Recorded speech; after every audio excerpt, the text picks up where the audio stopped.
And next here tonight, a Brian Ross investigation about a popular brand of products. You may have heard the name. Perhaps they're in your home, Herbalife. Imagine betting $1 billion on the collapse of a company the world thought was untouchable. A company that promised freedom, success, and wealth to millions. A company built on shakes, slogans, and endless recruitment. And then one billionaire stood up and said, "This isn't a business. It's a lie." This is the story of how a nutrition empire turned into one of Wall Street's bloodiest billionaire battles, and how the truth finally caught up with Herbalife. The dream they sold. On the surface, Herbalife looked like the American dream in powdered form. Founded in 1980, it sold nutritional shakes, vitamins, and supplements. But the real product wasn't protein, it was hope. Herbalife promised, "Be your own boss. Work from anywhere. Unlock the life you deserve." For ordinary people around the world, that pitch was irresistible. By 2011, Herbalife had exploded into a multi-billion-dollar giant. Annual revenue nearly $5 billion. Its CEO, Michael Johnson, was the highest-paid CEO in America, pocketing almost $90 million in 1 year. At Herbalife rallies, Johnson wasn't just a businessman, he was a rock star. Strobe lights, dancing, chants of "Yes, we can" from thousands of new recruits. Herbalife wasn't just selling shakes, it was selling belief. How the machine really worked. So how did Herbalife actually make money? On paper, the model was called multi-level marketing. Here's how it worked. 1. You joined Herbalife as a distributor. You bought a starter kit and inventory at wholesale prices. 2. You sold the shakes and supplements to family, friends, neighbors, anyone you could. You pocketed the difference. 3. But here's the twist. Recruiting new distributors was far more lucrative than selling shakes. Each time you recruited someone new, you earned a cut of their purchases. And if they recruited others, you got a slice of that too. The deeper your downline, the more money flowed up the pyramid. On stage, Herbalife called this residual income, the holy grail of network marketing. In reality, the model meant most people at the bottom were paying money in, not taking money out. The company assumed its products were resold at full price, but investigations showed warehouses and garages stuffed with unsold shakes. Ackman later estimated 90% of Herbalife's profits came not from real product demand, but from recruitment. Yes, a few at the very top got rich, but millions at the bottom lost savings, maxed out credit cards, and ended up with debt, plus boxes of powder they couldn't unload. Herbalife wasn't just selling nutrition, it was selling the story of a better life, and that story was about to collide with a billionaire who smelled fraud. Bill Ackman goes all in. Bill Ackman, founder of Pershing Square Capital, was no ordinary investor. He saw himself as a crusader, and in December 2012, he declared war on Herbalife. On stage in New York City, Ackman presented a 300 slide deck. His claim, Herbalife wasn't just overvalued, it was a pyramid scheme, a global fraud disguised as a nutrition company, and he put his money where his mouth was. Ackman shorted $1 billion of Herbalife stock, betting it would go to zero. His presentation was explosive. He compared Herbalife to a chain letter. He showed testimony from ruined families. He called it Robin Hood in reverse, stealing from the poor to enrich the rich. But this wasn't just about finance. Ackman wanted regulators to shut Herbalife down. He went on CNBC. He hired investigators.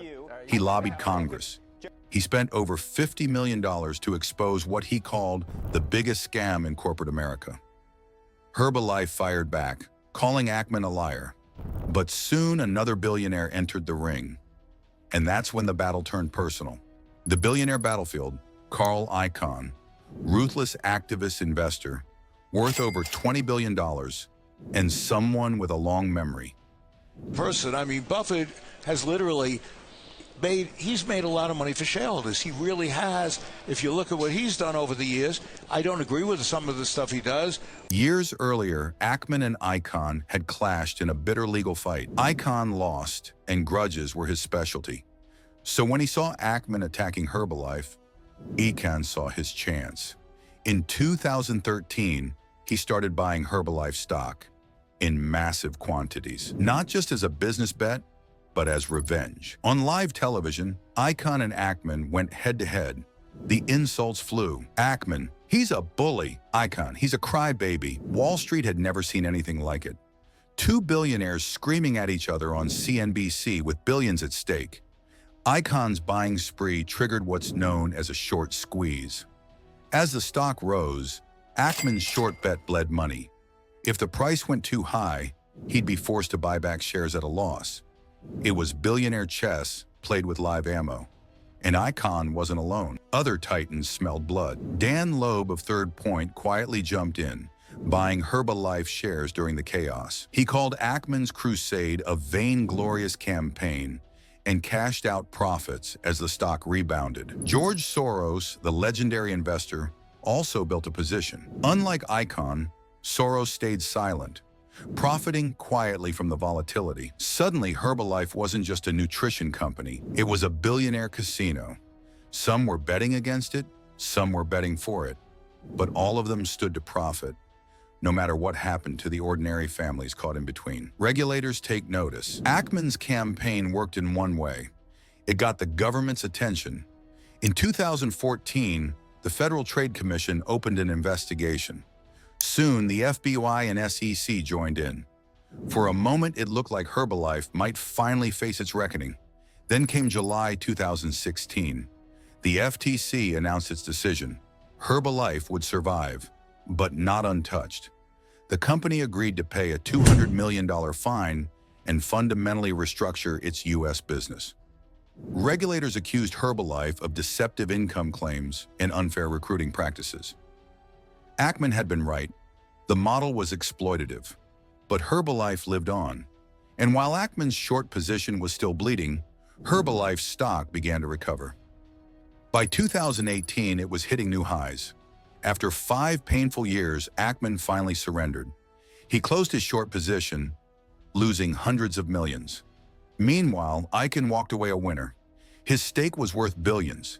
He had crushed his rival on live TV in front of the world. But the story wasn't over. The scandals abroad. While Herbalife celebrated survival in the U.S., storm clouds were gathering overseas. In 2016, U.S. investigators uncovered evidence that Herbalife had spent years bribing Chinese officials to expand its business there. Millions were paid to government employees to smooth over regulations and open the market. In 2020, Herbalife agreed to pay $123 million to settle charges under the Foreign Corrupt Practices Act. The Department of Justice called it systematic corruption. Herbalife executives had falsified expense reports, disguising bribes as travel and entertainment. So while billionaires in America profited from stock trades, Herbalife was greasing palms in China, keeping its dream alive with cash and corruption. Cracks in the empire. For years after Ackman's defeat, Herbalife seemed untouchable. But in 2021, the cracks appeared. Recruitment slowed, revenues shrank. The new digital economy, with e-commerce giants like Amazon, made Herbalife's old-school model look dated. Over 18 months, Herbalife's stock collapsed by more than 80%. Entire networks of distributors dried up. The enthusiasm that fueled the rallies and the chants simply vanished.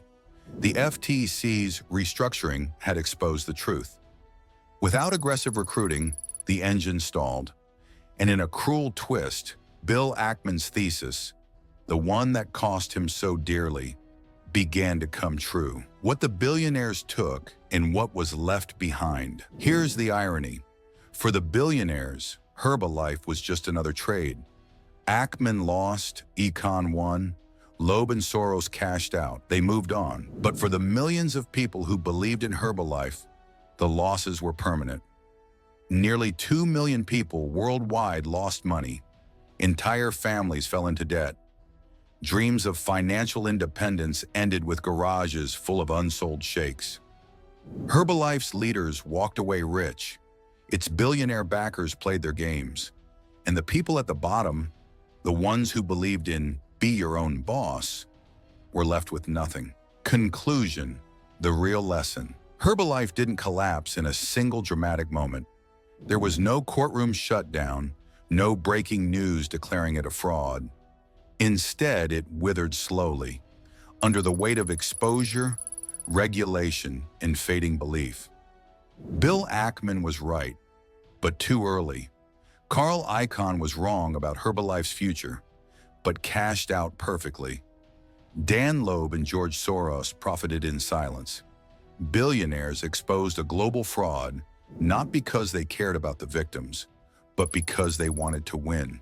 And maybe that's the real tragedy. Herbalife wasn't built on health, it was built on hype. It sold hope in powdered form and profited from belief.